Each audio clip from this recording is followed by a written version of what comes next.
What is going on, YouTube people? New York Cards and Comics here today to talk New York City Comic Con haul. I spent entirely too much money on a bunch of dumb stuff at New York City Comic Con. It's not all dumb, joking a little bit there, but Comic Cons are the kings of I will convince you to spend money on really dumb stuff and get caught up in FOMO because we put exclusive on it. And look out. I got some exclusive covers, I got FOMO'd into an X-Men card, some pins, an in-person autograph, which was actually really cool. We'll talk about that. Bunch of t-shirts, the Marvel booth, the New York City Comic Con or New York Comic Con booth. I got a cool Spider-Man shirt that says New York Comic Con with a logo and I don't know, X-Men shirt. That's the stuff that's like, you get caught up in the moment and you're like, wait, what did I do? Happens to the best of us. Yeah. So we're going to run through a bunch of little odds and ends of stuff here and kind of see where we go. I guess we'll talk about, let's do nonsense first. The Marvel booth got me good. I am not a pin collector at all, but they got me really good last year on the blind box pins for the Marvel trading cards. And they are nice, big, chunky pins. I don't have any laying around here. Otherwise, I would show you one. Well, I'll have this year's example. This year, they didn't do Marvel cards, but they did Marvel Snap. Anyone that knows me, if I am just have my phone in my hand, I play an unhealthy amount of Marvel Snap. So when I saw the blind box pins for Marvel Snap, I had to buy some. I believe they were like $10 a piece. I don't even remember. Actually, these might have been $20 a piece. But they are, for pins, they are very nice quality. It's not like some little teeny tiny thing. This is one of the ones that I got out of my blind box, Miles Morales. I mean, you can see it is pretty good size, and they are thick and beefy. No idea what I will do with this. I still have my ones from last year just basically sitting in a box somewhere. So we got the Miles. We got a little Jeff the baby land shark. And if you're familiar with the game, these are their cost and power. We got a Cosmo. We got a second Cosmo, which I'm sure my wife will steal this one. She loves Cosmo from the Guardians movies. Man-Thing, who actually just came to Marvel Snap like a week or two ago. And then which this is the one that I opened first. I really wanted the Ghost Spider one. There was a Spider-Gwen one. I did not get it. But I have to say, this one looks pretty badass. And it is the Thanos one. So really cool looking. Almost looks like it has like a little gemstone in there. It doesn't, just the way that they painted it. These are just very well done. They do a really nice job on these. Like the painting on these is just really, really nice. Like that gold looks really good for his armor and stuff. But I was pretty excited to nail this one. This is actually a pretty cool looking pin. Detail on this is really good. They're all textured and stuff. So snag those. Like I said, FOMO'd into those hard. I was hoping to hit the Gwen. I did not. But what are you gonna do? Also on the pin front, I am a Marvel Unlimited subscriber. This is the perfect example of FOMO and exclusives. If you were a Marvel Unlimited subscriber, only if you were a Marvel Unlimited subscriber, you had the option to purchase this Moon Knight pin. I'm not even a big Moon Knight fan. It was $10. But like I said, the only way you could buy it was if you were a Marvel Unlimited subscriber and at New York Comic Con. So I have a Moon Knight pin now. I don't know what I'm going to do with this. We'll just tuck it away for right now and see what happens. But this is the classic of poor decision making in the heat of the moment. You are checking out. You have a pile of t-shirts. You have a pile of dumb pins. You have a pile of other little dumb tchotchkes that your wife wants. And then next thing you know, you're like, oh yeah, I mean, I'm a Marvel Unlimited subscriber. I'm at New York Comic Con. Of course I have to buy this for $10. I'm an idiot not to. So that's how that happens. Next one, pickup. This was actually a gift. Shout out, you know who you are. I don't know if you want mentioned or not, but you know who you are. We talked on the show floor for a few minutes. We've met a bunch of different times over the years. He gave me a couple of things, but I thought this was the coolest one for the video. He gave me a cool Manny Ramirez card as well and some other stuff. But this is the Wizard X-Men promo card from the 30th anniversary issue of Wizard. And it is signed, in-person signature, from Chris Claremont. Legendary X-Men writer.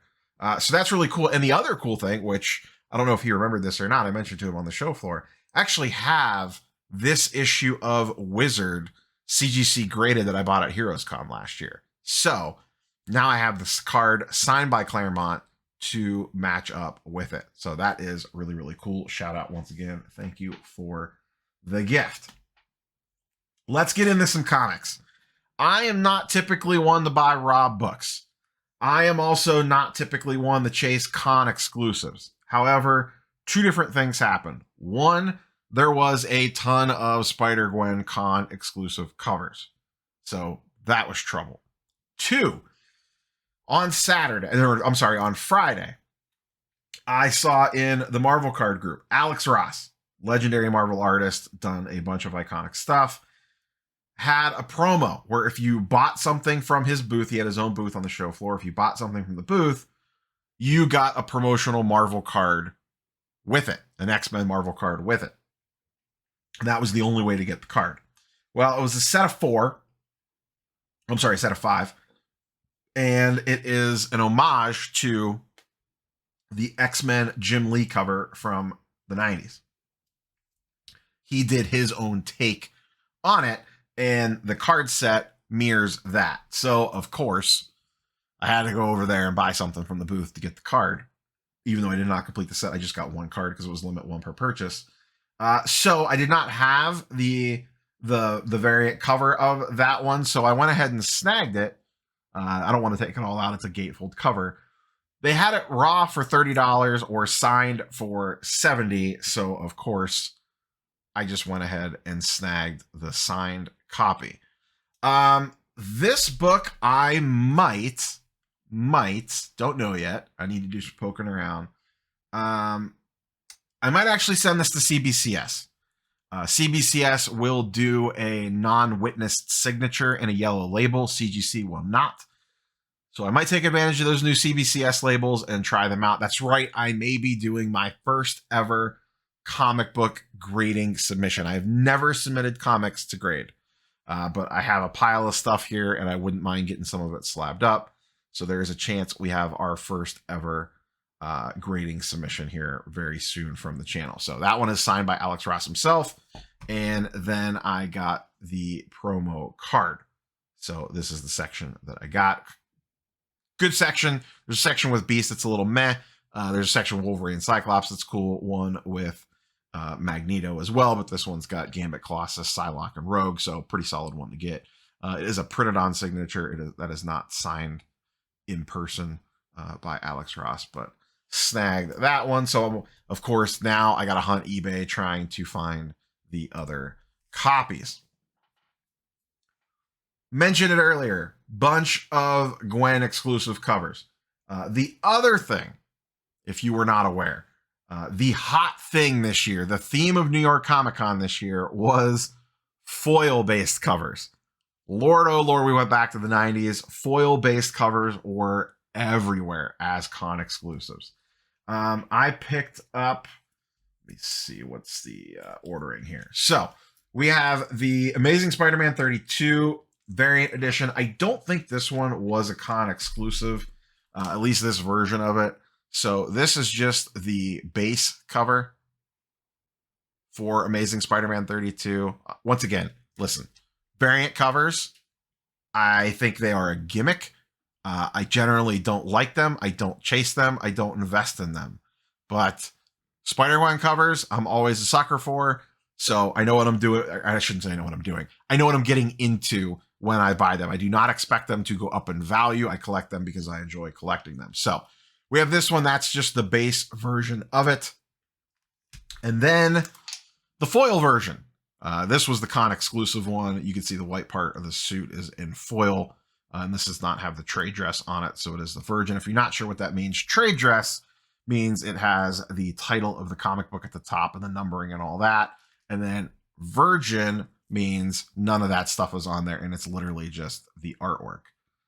So I would like to send both these in the CGC to potentially get graded up. I would love to sit there and tell you I know how to evaluate a raw comic book. I have a decent idea, but I'm no submission wizard at all. Another Spider-Gwen variant cover. This one was Spider-Gwen Annual number 1. Once again, I got the trade dress. There was a Virgin variant version of this.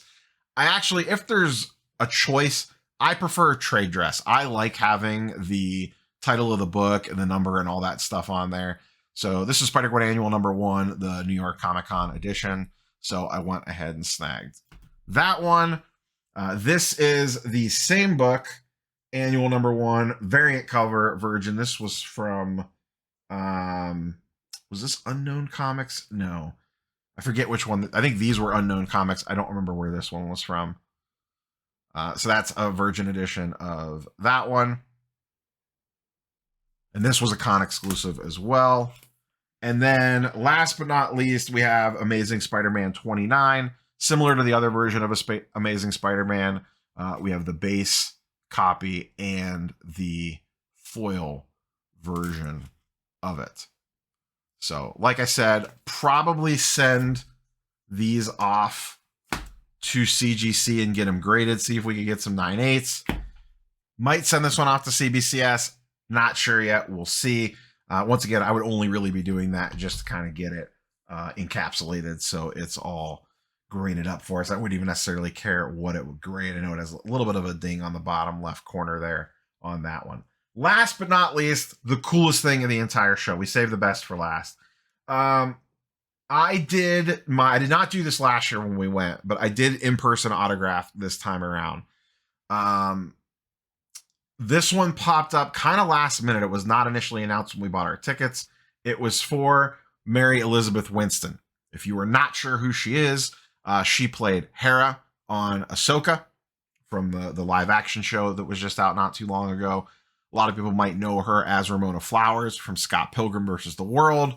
And she's been in a ton of other stuff. For me, those are the two most notable roles that she has been in. She is also married to Ian McGregor. So she has a little bit of a Star Wars connection there. Ian was also at the show. So it was $80 for an in-person autograph, and then like an extra $9 for SWAU authentication. They are a big time autograph authenticator to have that done. She also had photo ops. To me, the photo op, I don't know. It just feels awkward. I don't know. I skipped the photo op. You know, no offense to anyone that does photo ops. There was actually a photo op that I wanted to do. We'll talk about that in a second, but it sold out. I forgot about it, and I remembered 5 minutes late, and it literally sold out. My wife did some photo ops. My wife is a huge fan of Rocky Horror Picture Show, so she did a Tim Curry and a Susan Sarandon photo op, and she did not do any autographs. She did those 2 photo ops. But I did the Mary Elizabeth Winston autograph. I struggled to figure out what I wanted to get signed, and then I remembered that I really like Black Series figures, so I went through my collection. Unfortunately, I did not have a Hera, so I actually ordered one and got the Rebels version of, it's a little dusty there, Rebels version of the Hera Syndulla figure signed there in white paint pen from Mary Elizabeth Winston, and you can see I have the SWAU sticker coming. Pretty good. She box is a little beat up, nothing crazy. I didn't buy this to flip it or anything crazy like that. I do have a nicer holder for it coming that I will put it in. And I think this might start like a little thing for me where I try to get more of the Black Series figures signed in person when we go back to, New York Comic Con or some of the other cons in the future. So my wife and I have already discussed about attending next year. And maybe possibly doing like Dragon Con and maybe some other stuff as well. But pick that up. Really cool experience. I mean, you only get to talk to them for like 40 seconds if you're lucky. You get a hi out, a thanks out, and maybe one other quick thing. She was very, very nice and limited time that I had in the little rounded off area that they put you in when you go through for your signature. So, but excited to get that. She did a really nice job on the signature. It dried really nice. So excited to tuck that one away. We'll get the case for it and then put it on display behind me there on the shelf. That is pretty much all I have. I would have liked, let me circle back on one thing. The photo op that I missed out on was, and this is one that I would want. It was the cast of Critical Role. I am a huge Critical Role fan. I have been since very, very early on in their first campaign. If you don't know what Critical Role is, it's a D&D show that's streamed on Twitch. They have a absolutely massive following. If you're not into that sort of stuff, you're probably laughing, going, what? Critical Role has a massive, massive following. Like, they believe they have the record on Kickstarter for everything. They ran a Kickstarter for an animated show, and it got like $10 million on their Kickstarter and got picked up by Amazon as an official show. That's how popular this thing is. It is absolutely massive. Go, if you're not a big D&D fan, but you just like, animated stuff, go check out Legends of Vox Machina Season 1 on Amazon. It is really, really good. But they had a get your photo op with the entire cast in one shot.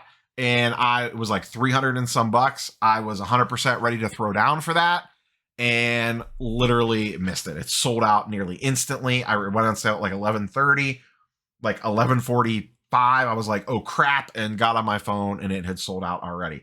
I could have got individual cast members if I wanted to. There was also a team up autograph session. I would have done that as well.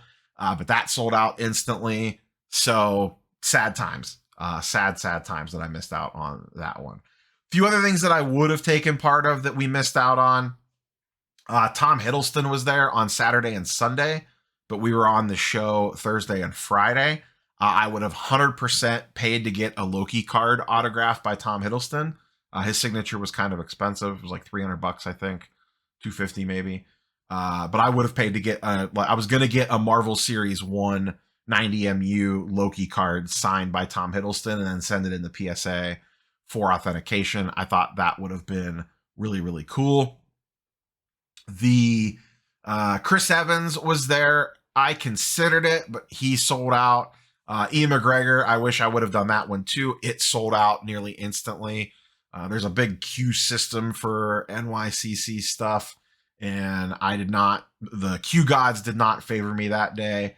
My wife and I already discussed about next year. If we go, maybe we would just buy VIP badges. And VIP badges essentially allow you to cut the line on the queue system and allow you to queue or purchase what you want before they go on sale to the general masses. In addition to that, you get to cut lines for the actual autograph signings themselves. So there's some advantage to it all the way around on the time saving side of things. You have to pay for it, but as always, had a fantastic time. Really enjoy NYCC. Anyone that's watched the channel since last year knows that I really, really liked my time there last year. I really, really like my time there this year. It's for us, and when I say us, my wife and I, it's very dual purpose.